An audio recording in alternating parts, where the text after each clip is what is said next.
स्वपक्षाची गळती रोखू न शकणाऱ्या दांडेगावकरांनी काँग्रेसवर उधळली स्तुतीसुमने।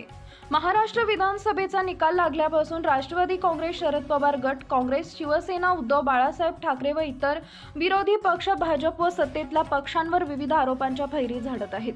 विशेषतः निवडणुकीत करण्यात आलेल्या पैशाचा दुरुपयोग, ईव्हीएम मध्ये करण्यात आलेला बिघाड व इतर आरोप केले जात आहेत। पण आता निवडणूक संपून 7 ते 8 महिने झाले तरीही विरोधी पक्ष काही या भावनेच्या बाहेर येताना दिसत नाहीयेत। उलट आता विरोधी पक्षातील नेत्यांचा सत्तेकडील पक्षांकडे जाण्याचा ओघ वाढलेला आहे। हिंगोली जिल्ह्याचा जर विचार केला तर हिंगोली जिल्ह्यात राष्ट्रवादी काँग्रेस पक्ष, शरद पवार गटात माजी मंत्री व शरद पवार गटाचे मोठे नेते जयप्रकाश दांडेगावकर आहेत। जयप्रकाश दांडेगाव सारखा मोठा नेता असताना राष्ट्रवादी काँग्रेस पक्ष, शरद पवार गटाला मोठी गळती लागलेली आहे। राष्ट्रवादी काँग्रेस पक्ष, शरद पवार गटाचे अनेक नेते, स्थानिक नेते सत्तेतील पक्षांमध्ये पक्षांतर करत आहेत।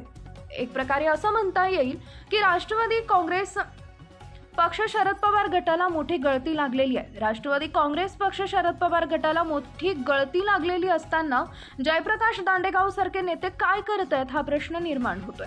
नुकताच वसमत इथं राष्ट्रवादी काँग्रेस पक्ष, शरद पवार गटाचा कार्यकर्त्यांचा मेळावा आयोजित करण्यात आला। यामध्ये भाषण करताना जयप्रकाश दांडेगावकर यांनी राष्ट्रवादी काँग्रेस पक्ष, शरद पवार यांची स्तुती करण्याऐवजी चक्क इंदिरा गांधी, राहुल गांधी व काँग्रेस पक्षावर स्तुतीसुमनं उधळली आहेत। काँग्रेस पक्षावर स्तुतीसुमनं उधळताना जयप्रकाश दांडेगावकर नेमके काँग्रेसचे नेते आहेत की राष्ट्रवादी काँग्रेसचे नेते आहेत असा संभ्रम कदाचित कार्यकर्त्यांमध्ये निर्माण झाला असेल।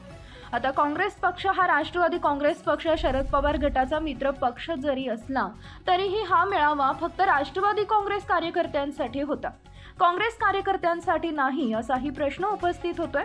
एकीकडे राष्ट्रवादी काँग्रेस पक्ष, शरद पवार गटाची गळती रोखण्यात अपयशी ठरलेले जयप्रकाश दांडेगावकर कार्यकर्त्यांसमोर मात्र मोठमोठे भाषण करताना दिसत आहेत। येणाऱ्या काळात राष्ट्रवादी काँग्रेस पक्ष, शरद पवार गटाला आणखी तडा जाण्याची शक्यता वर्तवली जात असताना आता दांडेगावकर काय भूमिका घेतील याकडे सर्वांचं लक्ष लागलंय। आमच्या लक्षात एक प्रकरण कोर्टात गेल्यामुळे आलंय। तुम्ही सगळी चालणारी कामं मागच्या 3 वर्षात जर पाहिली तर 40%, 50% अभावून टेंडर गेले। त्याच्यामुळेच निवडणुकीमध्ये एवढा पैशाचा धुमाकूळ होऊ शकले। पण तरीही पैशामुळे निवडणुका होत नाही।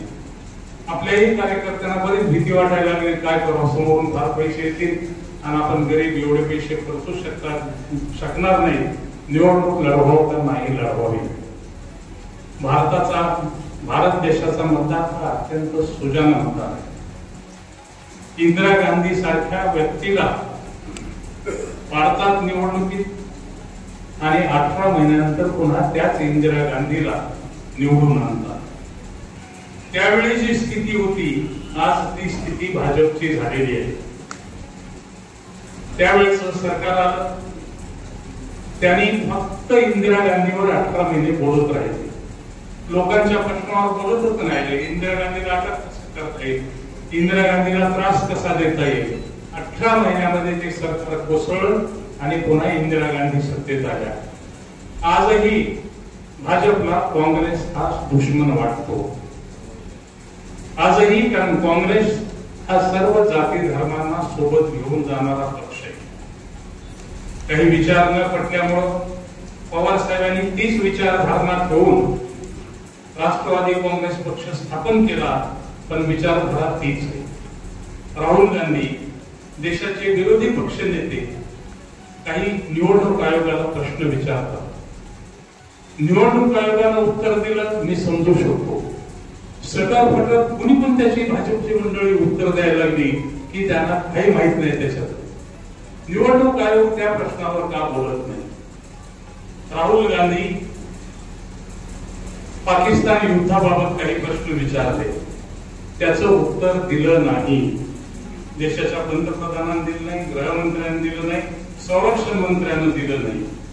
मग लोकशाही तुम्हाला मान्य आहे का नाही की विरोधी पक्षनेता काही विचारतो तर त्याच्या तुलनेतल्या बरोबरीच्या माणसानंच उत्तर दिलं पाहिजे, पण ते उत्तर भाजपकडून मिळत नाही। जिंकले सैनिक, युद्ध केलं सैनिकांनी आणि रेल्वेच्या तिकिटावर फोटो यायला मोदीचा, कुठेही पहा तुम्ही मोदीचे फोटो, एकमेव माणसाभोवती सगळं राजकारण केंद्रित करण्याचा प्रयत्न चाललाय आणि तुमच्या आमच्यामध्ये विभागणी करण्याचा प्रयत्न झालाय. हजारो वर्षापासून हे जाती धर्म सगळे आहेत, अत्यंत गुण्यागोविंदानं सगळे नांदत होते. पण या 5 वर्षाला या सगळ्या मूळ बदल, दुःखाच्या प्रश्नांना बदल देऊन भावनिक प्रश्नांना प्राधान्य दिलं जाते. विकासाचे प्रश्न, गरिबाचे प्रश्न, गरिबी निर्मूलनाचे प्रश्न, शेतकऱ्याच्या शेतमालाचे भावाचे प्रश्न यावरती बोललं जात नाही. बोललं जाते कोकणचा कुंभमेळा झाला, 70,000 कोटी लोकांनी त्या कुंभमेळ्यात स्नान केलं. देशाची लोकसंख्या 130-140 कोटी, 15 ते 20 कोटी मुस्लिम असतील, 15 ते 20 कोटी बौद्ध असतील, 40-50 कोटीचं हेच कमी झाले. राहिलेल्या याच्यामध्ये अर्ध्या स्त्रिया आहेत. गेलेले कुंभमेळ्याला बहुतांशी पुरुष आहेत. पण खोटी पब्लिसिटी 70,000 कोटी लोक गेले. तुम्ही आपापल्या गावात सर्वे करा, 5-10 माणसाच्या वर गेले नाही, गेले कुठून कुंभ